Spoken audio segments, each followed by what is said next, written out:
कुंडली की वो स्थितियां जो दोष का कारण बनती हैं, पंडित जी से सबसे पहले इस बारे में जानने की कोशिश करते हैं। पंडित जी बताएं। देखिए,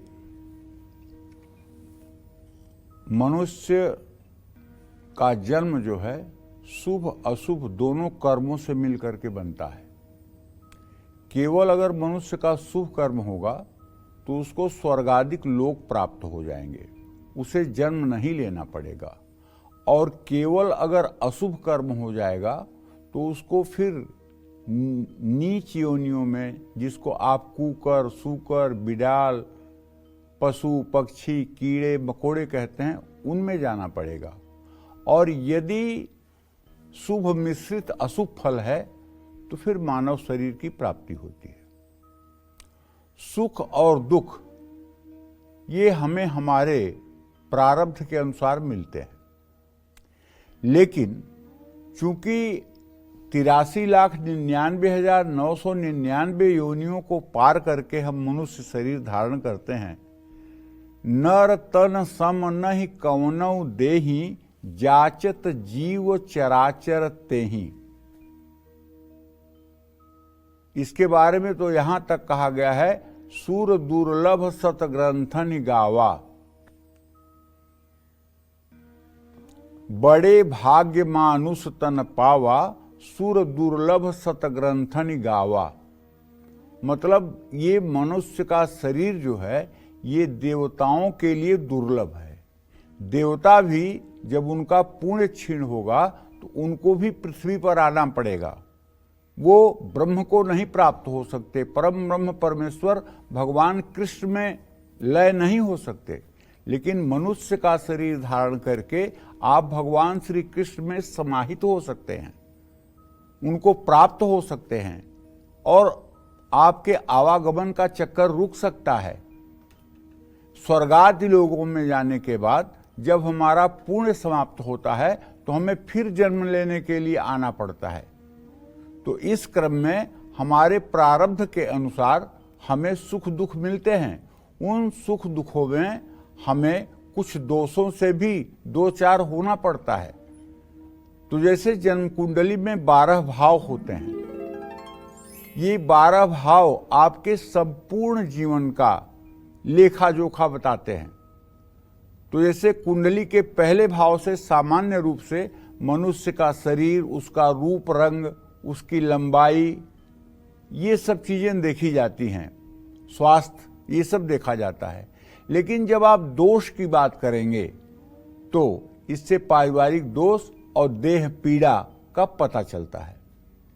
और कुंडली का जो दूसरा भाव है, इससे आकाशचारी देवियां, और तृतीय भाव है इससे अग्निदोष, और कुंडली के चौथे भाव से प्रेत दोष, पांचवें भाव से देवी देवताओं का दोष, छठे भाव से ग्रह दोष, सातवें भाव से लक्ष्मी दोष, आठवें भाव से नाग दोष, नौवें भाव से धर्म स्थान का दोष, और कुंडली के 10वें भाव से पितर दोष, और लाभ भाव से ग्रह दशा दोष, व्यय भाव से पिछले जन्म का ब्रह्म दोष का पता चलता है। कोई ग्रह किसी भाव में पीड़ित हो, सूर्य 2 ग्रहों द्वारा पीड़ित हो, जिस घर में होगा वही दोष माना जाता है। आज मैं आपको देव दोष के बारे में बताने जा रहा हूं। आपने, आपके परिवार में ने या परिवार के किसी पूरे सदस्य ने अपने पूर्वजों, कुल देवी या देवताओं को मानना छोड़ दिया है तो देव दोष जरूर हो जाता है। आपने या आपके पूर्वजों से पवित्र पेड़ जैसे पीपल को काट दिया गया है तो भी देवदोष लगता है। पेड़ के अलावा अगर प्राण प्रतिष्ठित अचल भगवान की मूर्ति का स्थान जबरदस्ती बदला गया है या किसी धर्म स्थान में तोड़फोड़ की है तो भी देवदोष लगता है। आपने, आपके परिवार ने किसी साधु संत या किसी अन्य विचारधारा के प्रभाव में आकर देवी देवताओं और कुल देवता की उपासना करनी छोड़ दी है तो भी देवदोष लगता है। किसी देवी देवता से मन्नत मांगने के बाद भी, वो पूरी होने के बाद भी आपने अपना अगर वादा पूरा नहीं किया है तो भी देव दोष लगता है। ये तो एक प्रकार से देव दोष जानने का उपाय है।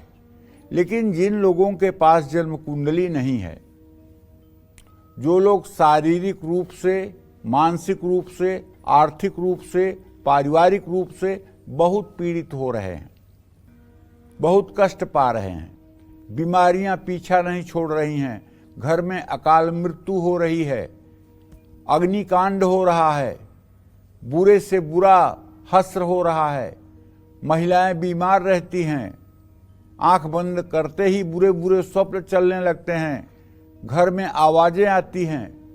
तो इन सब चीजों को जानने के लिए हमारे ज्योतिष शास्त्र में प्रश्न का विधान किया गया है। प्रश्न का विधान तो प्रश्न शास्त्र में बहुत लंबा चौड़ा है।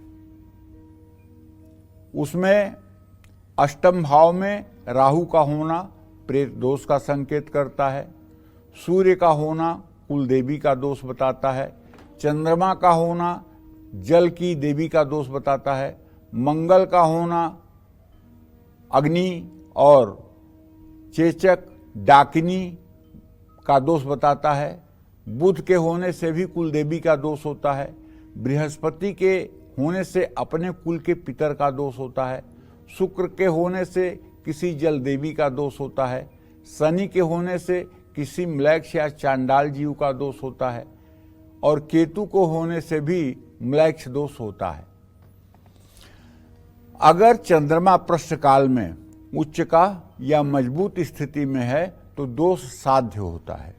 अगर चंद्रमा नीच राशि का या नीच नवांश में हो तो ये दोष असाध्य होता है, अर्थात ठीक होने की स्थिति में नहीं रहता है। इसका भी आकलन ऐसे करना चाहिए। दूसरा प्रकार है, अगर आप ज्योतिष में रुचि रखते हैं तो ये आपके लिए है। हमारे सामान्य दर्शक इस बात को पता नहीं समझ पाएंगे कि नहीं समझ पाएंगे, लेकिन मुझे विश्वास है, चूंकि ज्योतिष जानने वाले भी हमारे कार्यक्रम को देखते हैं और मुझसे मिलते हैं, तो उनके जानकारी के लिए बताना चाहूँगा।